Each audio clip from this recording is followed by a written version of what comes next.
ሀገራችን ኢትዮጵያን ተዋህዶ አንድነታችን ከፈተና ይጠብቅልን። መከራውን፣ ሞቱን፣ ግጭቱን፣ ረሃቡን፣ ስደቱን፣ ጦርነቱን ከህዝባችን ከዓለማችን ያስወግድልን። ሰላሙን፣ አንድነቱን፣ ፍቅሩን፣ መተሳሰቡን ለህዝባችን ይመልስልን።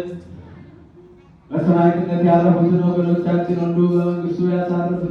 ከቤት ንብረታችን የተፈናቀሉትን በሜዳ የወደቁትን አምላካችን ወደ ህይወታቸው ወደ ኑሯቸው ይመልስልን። እጅግ ቤተክርስቲያን በገንዘባቸው በጉልበታቸው በእውቀታቸው በጸሎታቸው ጊዜ እያሰቡ የሚያገለግሉትን አገልጋዮቿን ካህናቱን፣ ዲያቆናቱን፣ ምዕመናኑን ወንዶችንም ሴቶችንም በሕይወተ ሥጋ በሕይወተ ነፍስ ይጠብቅልን።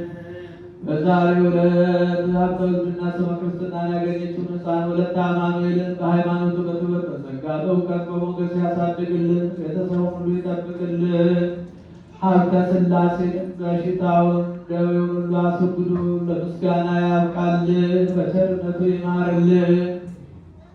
ከሩቅም ከቅርብም መጥታችሁ በዚች ቅድስት ቤተክርስቲያን ያቀረባችሁትን ጸሎታችሁን፣ ልመናችሁን፣ መባችሁን ተቀብሎ የልቡናችሁን መሻት ይፈጽምልን።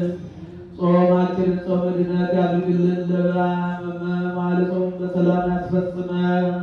ከእመቤታችን ከቅድስት ድንግል ማርያም ረድኤቷን በረከቷን ያሳድርብን። አቡነ ዘበሰማያት